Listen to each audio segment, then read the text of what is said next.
Ian Wright thinks it's time to show his football academy to the outside world.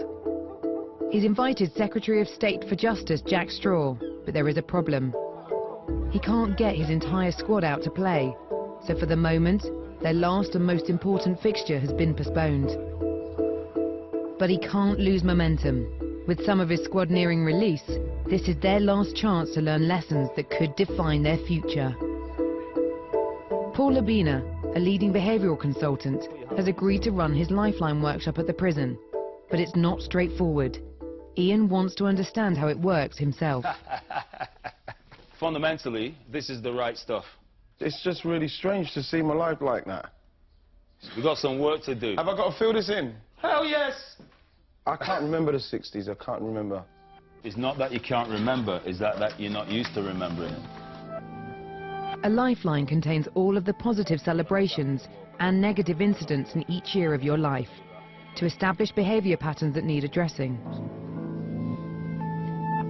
I remember from a young age just constantly being in trouble from my stepdad, and he didn't like me. He used to be really horrible to my mum, and I remember my brothers used to have to cover my ears with certain things what was going on in respect of him being abusive to my mum. I wanted to see football, but he wouldn't let us watch it because I remember the telly was on, but we'd have to turn away from the telly because he wouldn't let us watch it. It could be that he was one of the strong motivating factors for you to become successful in football. How can that be? All I used to think about was wanting to do him something. And what better way than being successful at the one thing he kept you from? He didn't like... when I was growing up, I was scared of him. Do you hear this thing? Motivation can be negative and positive. So you're saying that through what he's used to do, I'm motivated by him. I can't take that from him. I don't want to be motivated by somebody I dislike majorly. I hate that man. How many times did you end up on Match of the Day? So many. Scoring. How many times were you interviewed on Match of the Day? I know. How many times did you do punditry on Match of the Day? So Match of the Day, you were on the goddamn show that your stepfather didn't want you to watch. Come on, now? I don't like how I feel. It's making me feel like I want to cry. Yeah? Yeah.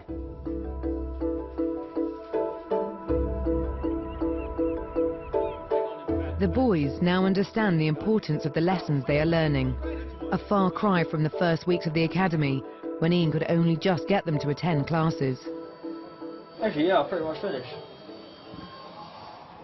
I remember 1993, I got my first football. I remember that. Probably have to say my mum died when I was 9. Pretty much started acting up, messing about at school. I pretty much didn't care. A year after that, I was suspended from school for 3 days for the first time. Got suspended 3 times that year. Before I got kicked out permanently, I got suspended twice more for fighting and just, well, arguing with teachers or something. And then I got arrested for burglary, arrested and bailed, but on tag. I got arrested 68 times while I was on tag. That was my first jail sentence. There's a couple of columns here of celebration and incident. The celebrations are coming along a little bit scarce, and like the incidents are solid.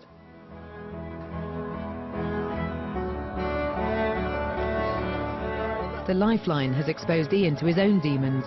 It's now time to share it with the squad. So, what we're going to do, Lifeline. There's a gentleman here, Mr. Ian Wright. Please welcome him. You're up as well. Now, some of you have got certain, like the backgrounds where you come from, you can relate. Which one do you want to start with? Here. And I remember my stepdad, he didn't like me. He was roughing up my mum one time, and then my brother was covering my ears, and he was roughing up, telling us to shut up, telling my mum to shut up. I remember my mum's like nose and that was bleeding and everything. All I was thinking about was the football. I wish I was watching the football. I wish I was watching the football. It was just like, I don't know, a sanctuary kind of vibe. And I don't know, I just didn't think about anything else. So they're saying that if your stepfather was keeping you away from that, stopping, so a sense of freedom is Match of the Day. And not only did you end up on Match of the Day, you ended up on Match of the Day as a pundit. That's negative motivation. Yeah, but how's he on me? He was just being a horrible all the time. Negative motivation. At the same time, yeah, like you beat him by becoming a success. Like, But you say this is what it's very hard for me to know you guys, I've been through that myself. You mind that I know how you're feeling. You see what I'm trying to say? But it's hard. But subconsciously, you might not even realise it. It's driven you to get to that. You know what I'm saying? You found like football was a way out of your own life, because it was that abysmal. It's the first time I've really kind of like those feelings have come to the fore. And I have to say to Paul, it's disturbing me a bit. It's a hard thing to actually to do.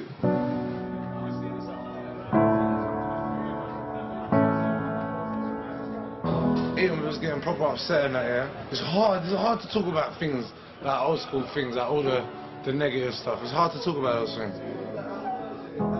I never had no guidance, nothing like that, so now doing this football academy, I think I've come to the time in my life where I'm ready for change.